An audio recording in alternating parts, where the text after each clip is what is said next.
بسم الله الرحمن الرحيم وقاتلوهم حتى لا تكون فتنة ويكون الدين لله فإن انتهوا فلا عدوان إلا على الظالمين الشهر الحرام بالشهر الحرام والحرمات قصاص فمن اعتدى عليكم فاعتدوا عليه بمثل ما اعتدى عليكم واتقوا الله واعلموا أن الله مع المتقين وأنفقوا في سبيل الله ولا تلقوا بأيديكم إلى التهلكة وأحسنوا إن الله يحب المحسنين صدق الله العظيم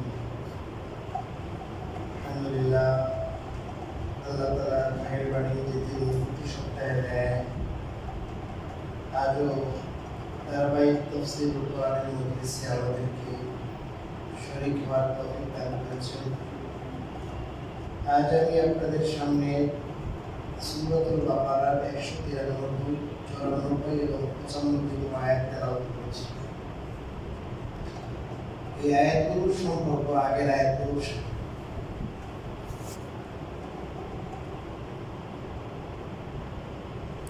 রাসূল করিম সাল্লাল্লাহু আলাইহি ওয়াসাল্লাম তার সাহাবাদের নিয়ে উমরা করার জন্য বের হয়েছিলেন। হুদাইবিয়া নামক স্থানে যাওয়ার পরে আর সামনে এগোতে পারেননি বাধার কারণে। পরবর্তীতে লম্বা ঘটনা, সন্ধি হয় এবং সন্ধির পরে সাহাবায়ে কেরাম রাসূলুল্লাহ সাল্লাল্লাহু আলাইহি ওয়াসাল্লামের দেশে ফিরে যান এবং এর পরবর্তী বছর যেই মাসে তারা এসেছিলেন উমরা করার জন্য, ওই একই মাসে, ওই মাসের জিলকদ, এই একই মাসে পরবর্তীতে সেই উমরা কাজা করার জন্য বের হয়েছে। আল্লাহ রাব্বুল আলামিন এই ব্যাপারে বলেন, কাতিলুহুম হাত্তা লা তাকুনা ফিতনা, তাদের সাথে তোমরা লড়াই করো, যুদ্ধ করো। যারা তোমাদের সাথে যুদ্ধ বাঁধাইতে চায় তাদের সাথে তোমরা লড়াই করো, যুদ্ধ করো। হাত্তা লা তাকুনা ফিতনা, যাতে করে কোনো ফিতনা না থাকে। ওয়ায়াকুনা দ্বীনু লিল্লাহ, আর দ্বীন পুরোটাই যেন আল্লাহর জন্য হয়ে যায়। অর্থাৎ দ্বীন প্রতিষ্ঠার পথে যে জঞ্জাল, যে বাধা, এই বাধা যেন কি হয়ে যায়, দূর হয়ে যায়, কাটা দূর হয়ে যায়। অর্থাৎ এবার যদি তোমাদের সামনে তারা আসে, উমরা করার পথে বাধার সৃষ্টি করে, তাদের সাথে লড়াই করো। এটা তো একটা প্রেক্ষাপট, কিন্তু আয়াতের বিধানটা ব্যাপক। এই আয়াত থেকে আমরা বুঝলাম যে যুদ্ধ, জিহাদ, যেটাতে রক্তপাত আছে, মারধর আছে, হামলা আছে,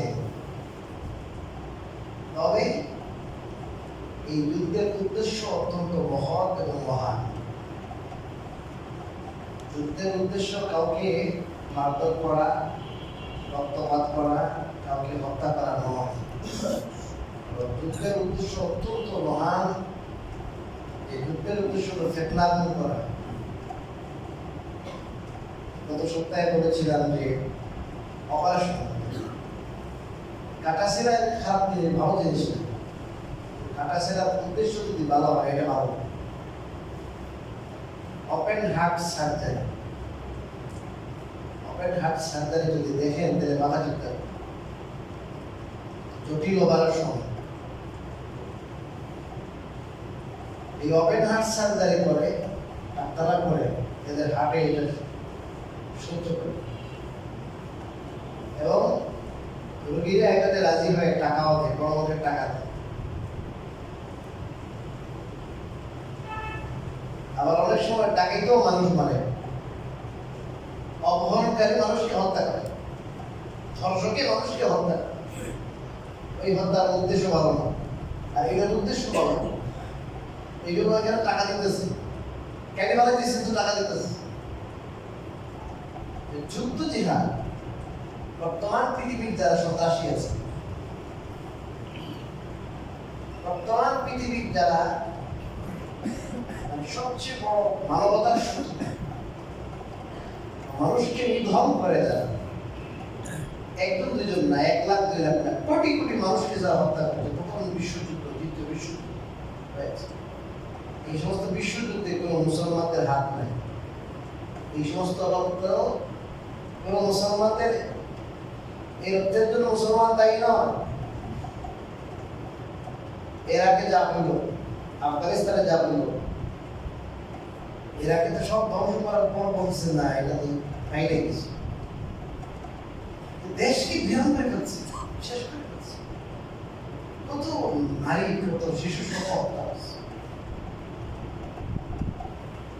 তো যারা বলে যে আমরা সন্ত্রাস দমন করছি, এরা আসলে সন্ত্রাসী। এরা সন্ত্রাসী কার্যক্রম চালায় সন্ত্রাস দমনের নামে। জিহাদ আসছে হলো সন্ত্রাস দমন করার জন্য, ফিতনা দূর করার জন্য, শান্তি প্রতিষ্ঠা করার জন্য জিহাদ। অশান্তি যারা তৈরি করে, যারা সন্ত্রাস সৃষ্টি করে, এই সেটাকে খতম করার উপায় হলো জিহাদ। তারা তাদের সেই অপরাধটা ঢাকার জন্য তারা সেই যে জিনিসটা জিহাদ ছিল ওষুধ, ওটাকে নাম দিয়ে দিয়েছে সন্ত্রাস। বুঝলেন না? এটা একটা তথ্য সন্ত্রাস। এটা হলো কি? তথ্য সন্ত্রাস। সন্ত্রাস 2 প্রকার, একটা হলো অস্ত্র সন্ত্রাস, আর একটা তথ্য সন্ত্রাস। অস্ত্র সন্ত্রাস এবং তথ্য সন্ত্রাসই করে। এখানে পরিষ্কার পাওয়া যাচ্ছে যেন দিন আল্লাহর জন্য হয়ে যায়, ফিতনা যেন না থাকে, দিন প্রতিষ্ঠায় যদি কোনো বাধা না থাকে। মক্কায় 13 বছর দিন প্রতিষ্ঠা করতে না দেয় নাই তারা। মদিনা যাওয়ার পর ওখান থেকে প্ল্যান প্রোগ্রাম করে দিনকে ধ্বংস করার জন্য, মানুষকে এক করে, বিভিন্ন সম্প্রদায়ের মানুষকে উস্কান দিয়ে ওখানে 500, 450, 500 কিলোমিটার দূরে যাওয়ার পর শান্তিতে থাকতে দেয় না। ইসলাম প্রতিষ্ঠার সুমহান স্বার্থে আল্লাহ রাব্বুল আলামিন জিহাদের অনুমতি দিলেন। জিহাদে এই আয়াতগুলি গভীর তাৎপর্যপূর্ণ। যে জিহাদের উদ্দেশ্য কি আল্লাহ বলে দিয়েছেন। এই জন্য যুদ্ধের ময়দানে নারীকে হত্যা করতে নিষেধ করা হয়েছে, যুদ্ধের ময়দানে শিশুকে হত্যা করতে নিষেধ করা হয়েছে। লা তাকতুলু ওয়ালিদান, শিশুটি কি করিও না, হত্যা করিও, নিষেধ। এবং মুসনা করতে,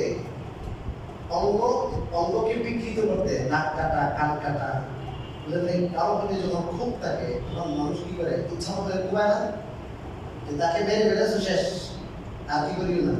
নাক কান কাটা, তাকে মানে অঙ্গকে বিকৃত করা, এটা করার দরকার নেই, এটা করিও না। যত বড় কি হোক, শত্রু, এই ইসলামের নির্দেশ। গুপ্ত হত্যা নিষেধ করা হয়েছে, সাধারণ অবস্থায় গুপ্ত হত্যা নিষেধ, সাধারণ অবস্থায়। সাধারণ অবস্থায় বলার কিছু কারণ আছে, এটা ব্যাখ্যা করার সময়। ইসলামে যে জিহাদ, সেই জিহাদের শর্ত সারাই যদি আপনি পড়েন, এটা ফিকহের মধ্যে একটা অধ্যায় আছে কোরআন সুন্নাহর আলোকে, দেখবেন যে ইসলামী জিহাদটা কত সুন্দর এবং এটা মানবতার পক্ষে।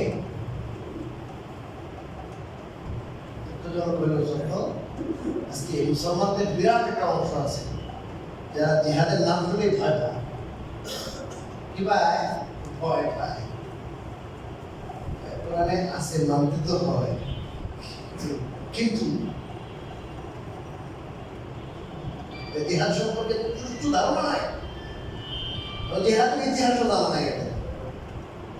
ইসলামের ইতিহাসে কতটা জিহাদ হয়েছে, এই জিহাদের পটভূমি কি ছিল, পটভূমি কি ছিল, রেজাল্ট কি ছিল, কতজন নিহত হয়েছে, কোন পক্ষে কি হয়েছে জানা নাই এদের। এই জন্য এই সমস্ত আবদ্ধ কথাবার্তা যারা সন্ত্রাস ছড়ায়, সারা দুনিয়ার সবচেয়ে আন্তর্জাতিক সন্ত্রাসী যারা, এদের কার্যক্রম কিন্তু পুরো দুনিয়ার মানুষের সামনে আছে। এরা কি পরিমাণ এখন চলমান দেখে বর্তমানে যে আফগানিস্তানে যা করছে না, ফিলিস্তিনে যা করছে না, এটাও তো মানুষের সামনে আছে।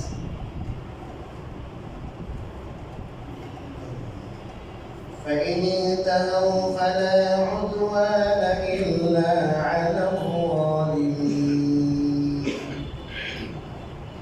তারা যদি বিরত হয়ে যায়, বিরত হয়,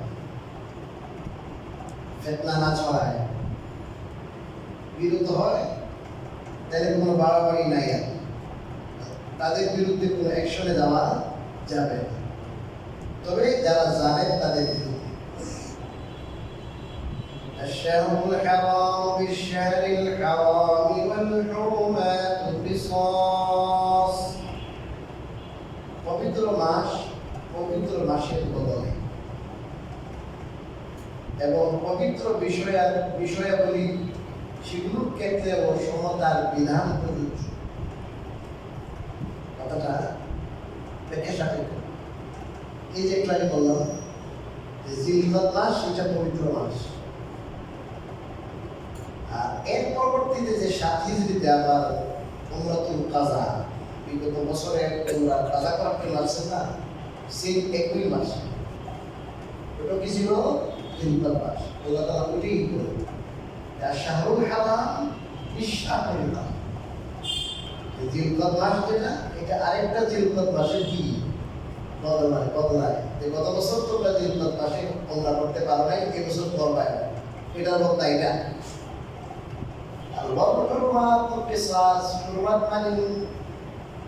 পবিত্র বিষয়াবলী,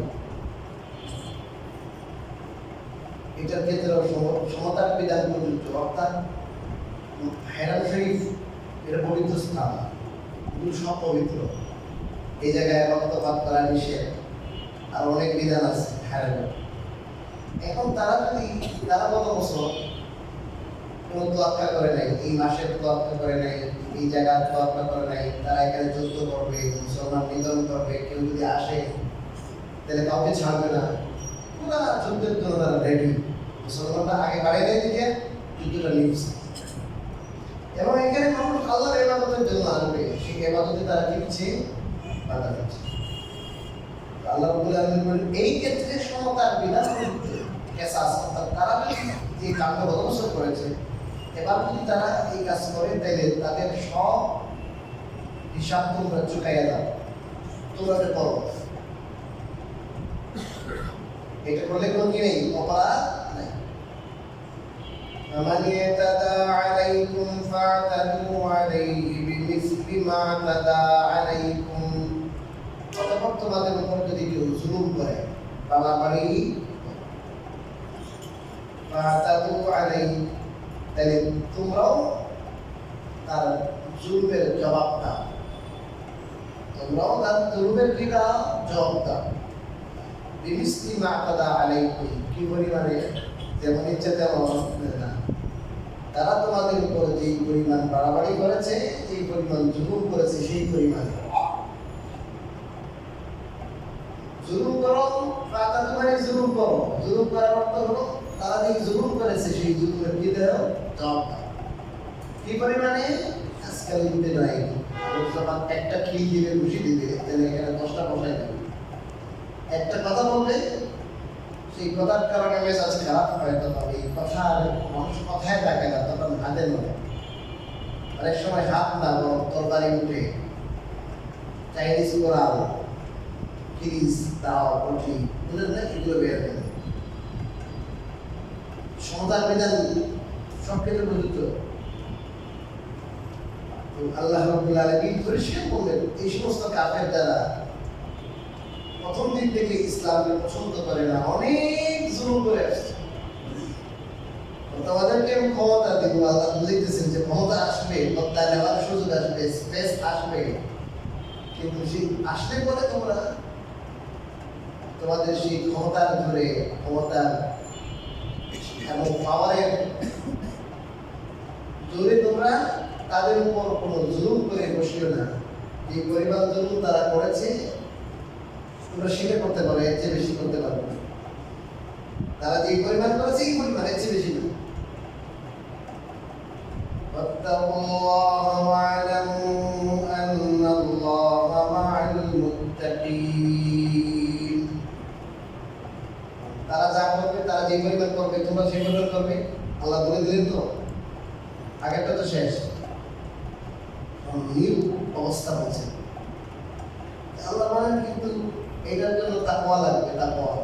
কারণ মনের মধ্যে মানুষের খুব যখন তৈরি হয়, মানুষ প্রতিশোধ পড়ায় না, তখন এই সমতার বিধানটি থাকে না, মনে থাকে।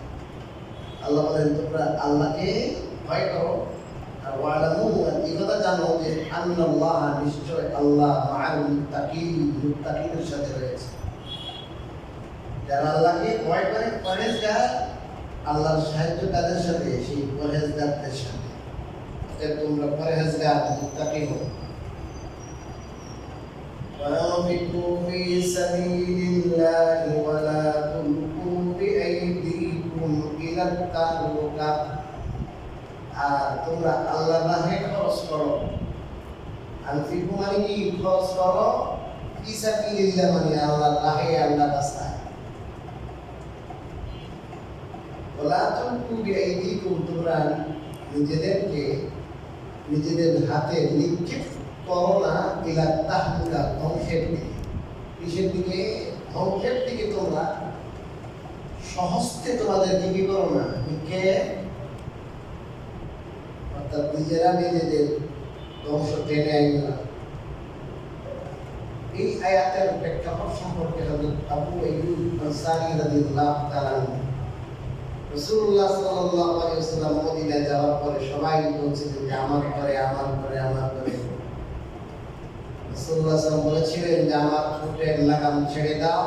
এই উট আল্লাহ রাব্বুল আলামিনের নির্দেশে, যেখানে আল্লাহ নিজে পকেটে বসবে, আল্লাহর নির্দেশ আছে, ছেড়ে দাও। তো আল্লাহ কি করলেন? তো আবু আইয়ুব আনসারী রাদিয়াল্লাহু তাআলা আনহু বাড়ির পাশে থেকে বসে গেছে। এই সৌভাগ্যবান সাহাবী আবু আইয়ুব আনসারী রাদিয়াল্লাহু তাআলা। ইনি বলেন, যখন আমরা যুদ্ধ করলাম, জিহাদ করলাম, আর ইসলামের চতুর্দিক থেকে আমরা ইসলামের দাওয়াত দিলাম, দাওয়াতের মাধ্যমে ইসলাম প্রচার হয়েছে, বাধা দূর হয়েছে জিহাদের মাধ্যমে। তো ইসলাম প্রতিষ্ঠা হয়ে গেছে। এখন আর জিহাদের কি নাই, দরকার নাই, এখন আমাদের বাড়ি ঘর সামলাই। হ্যাঁ, ঘর বাড়ি এতদিন কি করতে পারি নাই, সামলাতে পারে নাই। এই যুদ্ধ, এই যুদ্ধ, 2 দিন পরে যুদ্ধ, যুদ্ধ থেকে ফেরার পরেই আবার যুদ্ধ, উহুদ যুদ্ধ থেকে ফিরছে। এখন হাতিয়ার রাখে দিচ্ছেন, ফেরেশতারা তো হাতিয়ার রাখে না, আবার চলে হামরাউল আসলে আবার এই যুদ্ধের ঘা যখন নিয়ে আবার ফুল সাহাবাদের অনেক দিতে হয়েছে, কিন্তু আমরা পারতাম না। এনারা ঘরের জন্যে, ব্যবসার জন্য, বাগানের জন্য সময় দিতে পারে নাই। এখন তো এখন অবস্থা ভালো, এখন আমরা একটা শান্তির একটা পরিবেশ পেয়েছি। এখন আর কি লাগবে না, বলেন না, যুদ্ধ লাগবে না। এই যখন মানসিকতা হলো, আমাদের কেউ কেউ এরকম বলতে লাগলে, আল্লাহ বলেন আনফিকু ফি সাবিলিল্লাহ, তোমরা আল্লাহর রাস্তায় খরচ করো। আল্লাহর রাস্তায়,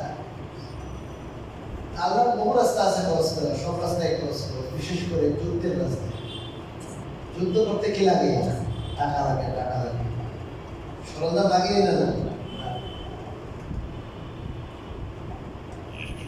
মুফাসসিরিনে কেন বলেছেন শুধু যাকাত ফরজ এমন না, যাকাত তো সুনির্দিষ্ট, এই পরিমাণ যাকাত দিতে হবে, আর বছরে একবার দিতে হবে।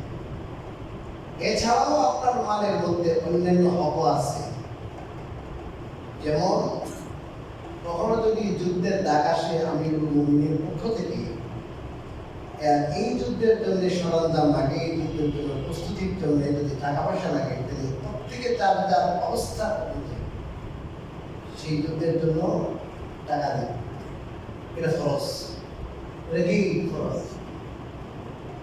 তবুক যুদ্ধের সময় রাসূলুল্লাহ সাল্লাল্লাহু আলাইহি ওয়াসাল্লাম সবাইকে বলেন যে তোমরা সবাই যারা যারা তৌফিক যদি কি করো তারা তবুক যুদ্ধের সময়, এই সময় কিন্তু আল্লাহ বলেছেন ফি সাআতিল উসরা, খুব কঠিন অবস্থা ছিল, অভাব অনটনের সময় ছিল। তো সাহাবায়ে কেরাম কি অর্ধেক মালের, কেউ 3 ভাগের 1 ভাগ, কেউ 4 ভাগের 1 ভাগ, হযরত আবু বকর রাদিয়াল্লাহু তাআলা তো সবাই দিয়ে এসেছে। হযরত উসমান রাদিয়াল্লাহু তাআলা একবার আনছেন, 2 বার, 3 বার, আল্লাহ উসমান রাদিয়াল্লাহু তাআলা এই ধরে আনতেছে, এই ধরে আনতেছে 100 টাকা কিছু টাকা 100 করে করে আবার দিছে, আবার দিছে, বয়ান করছেন, ফজিলত শুনছেন, জরুরত করছেন, বা দিয়ে দিয়ে আল্লাহর রাস্তায় হযরত উসমান রাদিয়াল্লাহু তাআলা আল্লাহর রাস্তায় পৌঁছেছেন। জিহাদ এটার দ্বারা আল্লাহর দ্বীন সমুন্নত হয়, দ্বীন প্রতিষ্ঠা লাভ করে। যে দ্বীন, আল্লাহর দ্বীন, আল্লাহর বিধান, আল্লাহর আইন যদি দুনিয়া থেকে বাস্তবায়ন হয়, তাহলে মানুষ শান্তিতে থাকবে, অশান্তি দূর হবে। এই জন্য এই জিহাদের জন্য কি করো, এটা মনে করিও না এখন আর জিহাদের কি নাই, স্পেস নাই, জিহাদের দরকার নাই, না, রেডি থাকতে হবে, যে কোনো সময় কি লাগবে জিহাদ, এটাই বলতে বলা পূর্বে তাহলে জিহাদ পরিহার করে। অথবা কোনো কোনো মুফাসসিরিন যারা বলেছেন জিহাদের টাকা আসলে জিহাদের জন্য খরচটা যদি তোমরা পরিহার করো, কি না করো, জিহাদের জন্য যদি তোমরা খরচা যা আছে সেটা যদি দান না করো, জিহাদের জিহাদ আল্লাহর রাস্তায় জিহাদের ক্ষেত্রে যদি তোমরা খরচ না করো, অথবা যদি তোমরা জিহাদই না করো, জিহাদে কি মনে করো এখন নিষ্প্রয়োজন জিহাদ থেকে তোমরা নিবৃত্ত হয়ে যাও, তাহলে মনে করিও তোমরা নিজেরাই কি করবা, নিজেদের ধ্বংস টেনে নিয়ে আসবে, মানে নিজের পায়ে নিজে কোয়াল মারার মতো আর কি, জিহাদ থেকে বিরত থাকে। কেন মুসলিম বলেছেন যখন মুসলমানরা জিহাদ বাদ দিয়ে দিবে, তখন কাফের যারা এতদিন পর্যন্ত মুসলমানদেরকে ভয় পাইত, এরা আস্তে আস্তে কি হবে, শক্তিশালী হবে। এরা মনে করবে এরা এখন আগে ছিল বা এরা এখন ভেড়া হয়ে গেছে, কি যে ভেড়ার চালক, এখন নগরে কি হামলা করা কি না, দেখাবি না। সেনাবাহিনী যদি মনে করে যে এখন আর কি দরকার নাই, এখন যুদ্ধ থেকে নাই, ভারত শান্তি আছে, ভারত শান্তি আছে, কোনো দিক থেকে কোনো কি নাই, কোনো যুদ্ধের কি না, করে এরা তো ঘুমাইতেছে নাকটা গিয়া, যে কোনো সময় আক্রমণ করলে মুহূর্তেই দেশ কি করা যাবে, দখল করা যাবে। এই জন্য দেশপ্রেমিক যারা, এরা সবসময় কি থাকে, সজাগ থাকে, ট্রেনিংয়ের উপরে থাকি কিনা, যখন জিহাদের ডাক, যুদ্ধের ডাক আসবে, সাথে সাথে সব রেডি, ট্রেনিং রেডি, এরা ট্রেনিংয়ের উপরে থাকে, ক্যাম্প বানাইতেছে, অস্থায়ী ক্যাম্প, ওখানে কি করতেছে, ট্রেনিং দিতেছে, খাটাচ্ছে, যে কোনো সময় তারা রেডি। শত্রুর পক্ষ যদি বুঝে এদের ট্রেনিং নাই, এদের কোনো প্রস্তুতি নাই, তাহলে যে কোনো সময় আক্রমণ করে বসবে। আল্লাহ এটাই বলছে, হাদিসের মধ্যে আসছে, তোমরা যদি তোমাদের আল্লাহর রাহে, প্রতিপালকের রাহে জিহাদ বাদ দিয়ে দাও, তাহলে তোমাদের উপরে আল্লাহ তাআলা জিল্লাত, অপমানকে, লাঞ্ছনাকে আল্লাহ তাআলা অবধারিত করে হাদিসে এটাই মুসলমান কি জানিয়ে দিছে, কি ছেড়ে দিছে বলেন না, জিহাদ ছেড়ে দিছে, জিহাদের মানুষের কোথায় নাই। এই যে আপনার মধ্যপ্রাচ্যের যা হচ্ছে, মধ্যপ্রাচ্য কতটা দেশ, এবং আমার এক হিসাবে প্রায় 66 পুরা পৃথিবীর তেলের 66% তেল মুসলমানদের করাইতে আছে। মুসলমানদের সব একজুট হয়, আর মুসলমানরা যদি বলে আমরা সবাই এক আছি, আমার ভাই ফিলিস্তিনে আছে, আমার ভাই ইরাকে আছে, আসো কে আসবা, কার বউরে বিধবা বানাইবা, কার ছেলে একদিন মারিবা, আসো, আমরা সবাই কিনিয়া অস্ত্র নিয়ে কি আছি, রেডি, সবাই একজুট হলে আসবে কিন্তু সব তুলে তাকানোর কি নাই। এখন দেখা যায় ইসরায়েল কি ক্ষমতা দেওয়ার জন্য, ওদেরকে অস্ত্র দেওয়ার জন্য আরব দেশে কিনে আসে, সালাম নিয়ে আসে, ধরা পড়ছে না, গোলামি করে ওদের। আমেরিকা যদি আব্বা যদি কিনা থাকে, নারাজ হয়ে যায় সবচেয়ে, আমেরিকা আব্বা, এরা আল্লাহর ভয় পায় না, ভয় পায় আমেরিকারে। যখন মাখলুক আর সৃষ্টি আর আপনার ক্ষমতার মানুষ কি হবে, পাগল হয়ে যাবে, আর মাখলুককে ভয় পাবে, তখন খালিকের ভয় অন্তর থেকে চলে যাবে। তখনই আল্লাহ রাব্বুল আলামিন ওই জিহাদকে তাদের কাছে একটা কাটা মনে করা। জিহাদ লাগবে না, জিহাদ জিহাদ যদি করি তাহলে আমাদের আব্বা নারাজ হয়ে যাবে। জিহাদি কথা করতে বললে ও জঙ্গি জঙ্গি জঙ্গি জঙ্গিদের ভয় আরম্ভ হবে। ধর্মীয় নামে নাকি আবার কি জঙ্গি আছে? আরে কিসের জঙ্গি? জঙ্গি নাম একটা নাটক সাজায় কিছুদিন পর, আর একটা বাড়িতে অভিযান চালাইলো, এরাই তৈরি করলো সব সিচুয়েশন, আর দেখালো যে আমাদের দেশে কিন্তু কিছু আছে, আর এগুলো দমন করার জন্য আমাদের লাগবে এগুলো দমন করার জন্য। আই মাস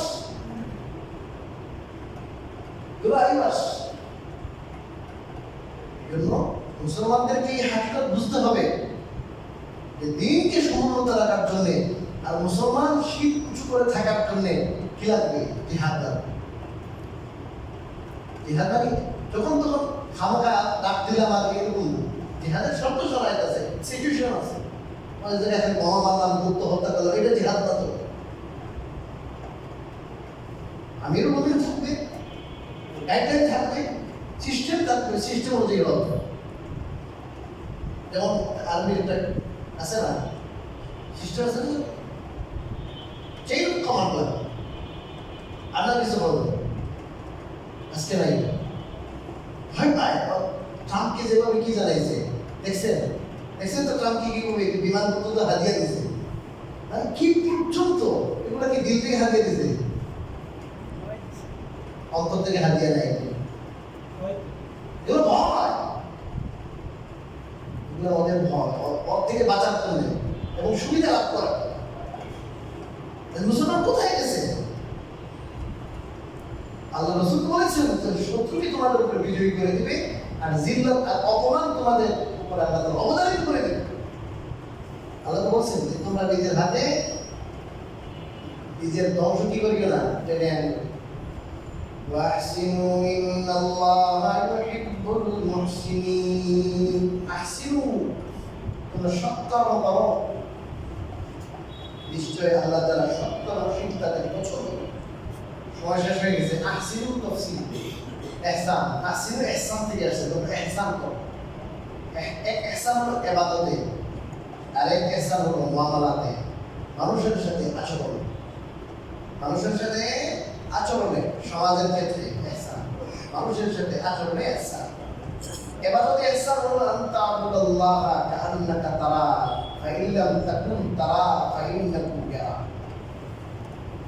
যে আল্লাহর ইবাদত করবে এমন ভাবে যেমন আল্লাহকে দেখছো। আল্লাহ রাব্বুল আলামিন হাজির, আল্লাহ আমাকে দেখছেন, এটা এতটা কি থাকতে হবে, হাজির থাকতে হবে, উপস্থিত থাকতে হবে, যেমন তিনি গায়েব হওয়া সত্ত্বেও আমি তাকে কি করতেছি, দেখতেছি। আর আমার কমপক্ষে এটুকু যে আমি যদি তাকে দেখতে নাও পাই, তিনি তো আমাকে কি করছেন, দেখছেন। মানে সিসি ক্যামেরা যদি থাকে এখানে, এটা তো নাই, এবং এই যে ম্যানেজার যে আছে সবসময় সতর্ক যে ভাই আমি যা করি টাকাটা যদি পকেটে ঢুকায়, কোথায় দেখতেছে মালিকে। এই অবস্থা তো যদি না হয় যে উনি নাই, তাও আমি যেন ওনাকে কি করতেছি, দেখতেছি, এই অবস্থা তো আর নাও যদি হয়তো মনে করো উনি তো আমার দেখছেন, ওইভাবে সতর্ক থাকতে হবে। এভাবে ইবাদত করতে হবে, এটা ইবাদতের ইহসান। এরকম ইবাদত হলে কি অনেক সুন্দর করে সুষ্ঠুভাবে করবে না। আর 2 নম্বর হলো মুআমালাতে, মানুষের সাথে লেনদেনে, আচরণ। সেটা হলো হাদিসে আছে যে আন তুহিব্বা লিআখিহি মা তুহিব্বু লিনাফসিক, যে আপনি নিজের জন্য যেটা পছন্দ করেন আরেক ভাইয়ের জন্য সেটা কি করবেন, পছন্দ করবেন। আপনি যেটা অপছন্দ করেন নিজের জন্য আরেক ভাইয়ের জন্য সেটা অপছন্দ। মানুষের সাথে সৎ আচরণ, সুন্দর আচরণ, কারোর প্রতি কোনো জুলুম না, বরং মানুষের সাথে ইনসাফ, বরং ইনসাফ থেকে আরো আগে মানুষের সাথে ইহসানের আচরণ করা, অনুকম্পা, দয়া আচরণ করা। ইহসান এই প্রাপ্য না, এটা কিন্তু আমি কি বললাম, নিজের থেকে দয়া করে দিই। এর এখানে জুলুম হবে না, জুলুমের নামই নেই। কারণ আমি তো অতিরিক্ত তার প্রতি কি করছি, দয়া করতেছি, যেটাকে আমরা বাংলাতে বলেন এহসান। এহসান ওইটা বাংলা এহসান যেটা, আর আরেক এহসান যেটা ইবাদতের এহসান, অত্যন্ত সুন্দর সুষ্ঠুভাবে আল্লাহকে মন থেকে মহব্বত করে আল্লাহ আমাকে যেটা দেখছেন, হ্যাঁ, এর মধ্যে একটা ভাব অন্তরে পোষণ করে কি করে আল্লাহ ইবাদত করে। যারা এরকম করে তাদেরকে বলা হয় মুহসিন। আল্লাহ আল্লাহ এই ধরনের মুহসিনদেরকে কি করেন পছন্দ। আল্লাহ আমাদেরকে